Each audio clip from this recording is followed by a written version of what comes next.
ಪೇರೆಂಟ್ಸ್ಗೂ ಕೂಡ ಸೇರಿಸಿ ಕೇಳ್ತಾ ಇದ್ದೀನಿ. ಲಾಸ್ಟ್ ನನ್ನ ಹಿಂದಿನ ವಿಡಿಯೋಗಳಲ್ಲಿ ಒಂದು ವಿಡಿಯೋ ಮಾಡಿದ್ದೆ ನಾನು, ಏನು ಕೌಶಲ್ಯ ಇಂಪಾರ್ಟೆಂಟಾ ಮಾರ್ಕ್ಸ್ ಕಾರ್ಡ್ ಇಂಪಾರ್ಟೆಂಟಾ, ಅದೇ ಪ್ರಶ್ನೆ ಮುಂದುವರೆದ ಭಾಗವಾಗಿ ಕನ್ನಡದಲ್ಲಿ ಹೇಳೋದಾದ್ರೆ ದಯವಿಟ್ಟು ಕೇಳಿಸ್ಕೊಳ್ಳಿ ನೋಡಿ, ತುಂಬಾ ಇಂಪಾರ್ಟೆಂಟ್. ಅಂಕಗಳು ಸಾಮಾನ್ಯವಾಗಿ ನಿನ್ನನ್ನ ಮೊದಲ ಬಾಗಿಲಿನಾಚೆ ಕರೆದೊಯ್ಯುತ್ತೆ ಹೊರತು ಒಳಗೆ ಕರ್ಕೊಂಡು ಹೋಗಲ್ಲ. ಯಾವುದೇ ಆಪರ್ಚುನಿಟಿ ನಿನಗೆ ಜಸ್ಟ್ ಈಗ ನೋಡಿ, ಮಾರ್ಕ್ಸ್ ಕಾರ್ಡ್ ಅನ್ನೋದು it's a piece of paper ಅಷ್ಟೇ, ಆಯ್ತಲ್ವಾ? ಆದ್ರೆ ಮೊದಲಿಗೆ ಎಂಟ್ರಿ ಮಾಡಿಸಿದ್ರು ಕೂಡ ನಂತರ ನೀನು ಯಾವುದೇ ಕಂಪ್ನಿಯಲ್ಲೋ ಕೆಲಸದಲ್ಲೋ ಉಳ್ಕೋಬೇಕು ಅಂದ್ರೆ ನಿನಗೆ ಸ್ಕಿಲ್ಸ್ ಇರಬೇಕು. ಒಂದ್ ವೇಳೆ ಸ್ಕಿಲ್ಸ್ ಇಲ್ಲ ಅಂತ ಹೇಳಿದ್ರೆ ಆಚೆ ಬಂದೇ ಬರ್ತೀಯಾ, ನೆನ್ಪಿಟ್ಕೋ, ಉಳಿಯೋದಿಲ್ಲ. ಹಾಗಾಗಿ ಸ್ಕಿಲ್ಸೇ ಮಾರ್ಕ್ಸ್ ಕಾರ್ಡ್ಗಿಂತ ಇಂಪಾರ್ಟೆಂಟು. ಕೆಲವು ಸಲ ನೋಡಿ, ಫೇಲ್ ಆಗಿ ಪಾಸ್ ಆಗಿರೋರು ಅಥವಾ ಸೆಕೆಂಡ್ ಕ್ಲಾಸ್ ಥರ್ಡ್ ಕ್ಲಾಸ್ ಬಂದಿರೋ ಮಕ್ಕಳು ಟಾಪ್ ಲೆವೆಲ್ ರೀಚ್ ಆಗ್ಬಿಟ್ಟಿರ್ತಾರೆ, ಅಥವಾ ಹೈಯೆಸ್ಟ್ ಮಾರ್ಕ್ಸ್ ಬಂದಿರೋನು ಕೂಡ ಎಷ್ಟೋ ಸಲ ಸಕ್ಸಸ್ ಆಗಲ್ಲ, ಜಾಬ್ ತಗೊಳಕ್ ಆಗಲ್ಲ. ಕಾರಣ ಏನು ಅಂತ ಹೇಳ, ದಯವಿಟ್ಟು ನೋಟ್ ಮಾಡಿ. ಮೊದಲನೇದು ಸಂವಹನ ಕೌಶಲ್ಯ ಅಂತ ಕರಿತೀವಿ. ಅಂದ್ರೆ ಏನು? ಕಮ್ಯುನಿಕೇಶನ್ ಪ್ರಾಬ್ಲಮ್ ಏನು? ಇವನಿಗೆ ಯಾವತ್ತು ಕೂಡ ಪುಸ್ತಕದ ಬದನೆಕಾಯಿ ಆಗಿರೋದ್ರಿಂದ ಇವನು ಕಮ್ಯುನಿಕೇಶನ್ ಸ್ಕಿಲ್ ಬೆಳೆಸ್ಕೊಂಡಿರೋದಿಲ್ಲ, ಬರೀ ಪುಸ್ತಕ ಮಾರ್ಕ್ಸ್ ರ್ಯಾಂಕ್ ಅಲ್ಲೇ ಬಿದ್ದಿರ್ತಾನೆ. ಏನೊಂದು ಸೆಲ್ಫ್ ಲರ್ನಿಂಗ್ ಟೆಕ್ನಿಕ್ ಇಲ್ಲ, ಯಾವಾಗ್ಲೂ ಕೂಡ ಬರೀ ಯಾವುದೋ ನೋಟ್ಸ್ ಪುಸ್ತಕ ಇನ್ನೊಂದು ಮತ್ತೊಂದಕ್ಕೆ ಜೋತ್ ಬಿದ್ದಿರ್ತಾನೆ. ಸೆಲ್ಫ್ ಲರ್ನಿಂಗ್ ಟೆಕ್ನಿಕ್ ಇರೋದಿಲ್ಲ. ಇದು ಯಾವತ್ತಿದ್ರೂ ಸಮಸ್ಯೆನೆ. ನಾನೀಗಾಗಲೇ ಅದ್ರ ಬಗ್ಗೆ ಹಿಂದಿನ ವಿಡಿಯೋಗಳಲ್ಲಿ ಹೇಳಿದ್ದೀನಿ. ಮತ್ತೆ ಅನಿಶ್ಚಿತತೆಯನ್ನ ನಿಭಾಯಿಸೋದಿಕ್ಕೆ ರೆಡಿ ಇರೋದಿಲ್ಲ. ಅಂದ್ರೆ ಏನು? Is not ready to take a risk. ಯಾವಾಗ ರಿಸ್ಕ್ ತಗೊಳ್ಳಿಲ್ಲ ಮುಂದಕ್ಕೆ ಹೋಗತ್ ಆಗಲ್ಲ. ಮನೆ ಯಾವುದೋ ಒಂದು ನೆಟ್ಫ್ಲಿಕ್ಸ್ ಅಲ್ಲಿ ನೋಡ್ತಿದ್ದೆ, ರಿಸ್ಕ್ ಕರೆಂಗೆ ತೋ ಇಷ್ಕ್ ಮಿಲೆಂಗೆ ಅಂತ. ಅಂದ್ರೇನು? ರಿಸ್ಕ್ ಮೇ ಇಷ್ಕ್ ಹೇ ಅಂತ.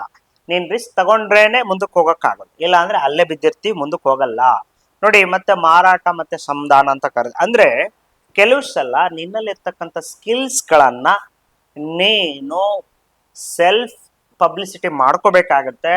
ಮತ್ತೆ ನಾವು ಬ್ರಿಡ್ಜ್ ಆಗಿ ಯಾವ ರೀತಿ ಕೆಲಸ ಮಾಡಬೇಕು ನೋಡಿ, ಬೇಕು ಅಂದ್ರೆ ಬೇಕು, ಬೇಡ ಅಂದ್ರೆ ಬೇಡ ಅನ್ನೋದನ್ನ ಕಲಿಬೇಕಾಗತ್ತೆ.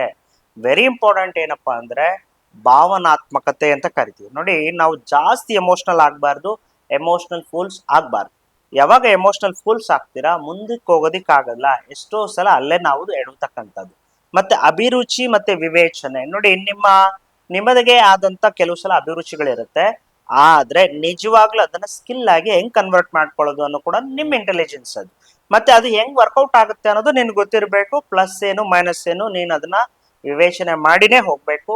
ಮತ್ತೆ ನಂಬಿಕಾರ್ಹತೆ ಅಂತ ಕರಿತೀವಿ ನೋಡಿ, ನೀನು ಮಾಡ್ತಕ್ಕಂಥ ಕೆಲಸ ವಿಶ್ವಾಸಾರ್ಹತೆ ಇರಬೇಕು. ನಂಬಿಕಾರ್ಹತೆ ಇದ್ರೆ ಮಾತ್ರ ಜನ ನಂಬ್ತಾರೆ, ಮುಂದಕ್ಕೆ ನಿನ್ನ ತಗೊಂಡು ಹೋಗ್ತಾರೆ, ನೀನು ಕೂಡ ಮುಂದಕ್ಕೆ ಹೋಗ್ಬೋದು. ಹಾಗಾಗಿ ನಾನೀಗಾಗ್ಲೇ ಹಿಂದಿನ ವಿಡಿಯೋಗಳಲ್ಲಿ ಹೇಳಿದ್ದೀನಿ, ಸೋಷಿಯಲ್ ನೆಟ್ವರ್ಕ್ ಅಂತಕ್ಕಂಥದ್ದು ನಿನ್ನನ್ನ ಎಲ್ಲಿಗೆ ಬೇಕಾದ್ರೂ ತಗೊಂಡೋಗುತ್ತೆ. ಆ ಸೋಷಿಯಲ್ ನೆಟ್ವರ್ಕ್ ನ ಬಿಲ್ಡ್ ಮಾಡೋದು ಮತ್ತೆ ಹಣಕಾಸಿನ ಒಂದು ಸಾಕ್ಷರತೆ ಅಂತ ಕರಿತೀವಿ. ನಮಗೆ ಫೈನಾನ್ಷಿಯಲ್ ಡಿಸಿಪ್ಲಿನ್ ಜೊತೆಗೆ ಎಜುಕೇಶನ್ ಕೂಡ ಇಂಪಾರ್ಟೆಂಟ್. ಆ ಫೈನಾನ್ಷಿಯಲ್ ಎಜುಕೇಶನ್ ಕೂಡ ನಾವು ಪಡ್ಕೊಂಡ್ರೆ ಮಾತ್ರನೇ ಜೀವನದಲ್ಲಿ ಸಕ್ಸಸ್ ಆಗೋದು. ಹಾಗಾಗಿ ನಿನ್ನ ಬಗ್ಗೆ ಸಂಪೂರ್ಣ ಮಾಹಿತಿ ನಿನಗೆ ಗೊತ್ತಿರಬೇಕು. ನಿನ್ನ ಬಲ ಏನು ಬಲಹೀನತೆ ಏನು ಅನ್ನೋದು ಬೇರೆಯವ್ರಿಗಲ್ಲ, ನಿನಗ್ ಗೊತ್ತಿರ್ಬೇಕು. ಆಗ ಮಾತ್ರ ನೀನು ಮುಂದಕ್ಕೆ ಹೋಗೋದಿಕ್ಕೆ ಸಾಧ್ಯ ಆಗತ್ತೆ. ಇಲ್ಲ ಅಂದ್ರೆ ಆಗ್ಲೇ ಹೇಳದ್ನಲ್ಲ, ಮಾರ್ಕ್ಸ್ ಕಾರ್ಡಲ್ಲಿ 99 100% ಇದ್ರೂ ಕೂಡ ಲೈಫ್ ಅಲ್ಲಿ 0 ಆಗೋಗ್ತೀಯಾ. ಅದೇ ನೀನೇನಾದ್ರೂ ಈ ಎಲ್ಲಾ ವಿಚಾರಗಳನ್ನ ಫಾಲೋ ಮಾಡಿದ್ದೆ ಆದ್ರೆ ಮಾರ್ಕ್ಸ್ ಕಾರ್ಡ್ ಅಲ್ಲಿ ಕಡಿಮೆ ಇದ್ರೂ ಪರವಾಗಿಲ್ಲ, ಲೈಫ್ ಅಲ್ಲಿ 100% ಸಕ್ಸಸ್ ಆಗ್ತೀಯಾ ಅಂತ ಹೇಳ್ತಾ ಈ ವಿಡಿಯೋ ಮುಗಿಸ್ತಾ ಇದ್ದೀನಿ. ನಾನು ನಿಮ್ಮ ಕರಿಯರ್ ಗುರು ಪುರುಷೋತ್ತಮ್. ದಯವಿಟ್ಟು ಇನ್ನಷ್ಟು ಇಂಟ್ರೆಸ್ಟಿಂಗ್ ವಿಚಾರಗಳಿಗಾಗಿ ನನ್ನ ಪೇಜನ್ನು ಫಾಲೋ ಮಾಡಿ, ನಮ್ಮ ಚಾನಲ್ನ ದಯವಿಟ್ಟು ಸಬ್ಸ್ಕ್ರೈಬ್ ಮಾಡಿ, ಲೈಕ್ ಮಾಡಿ, ಶೇರ್ ಮಾಡಿ ಅಂತ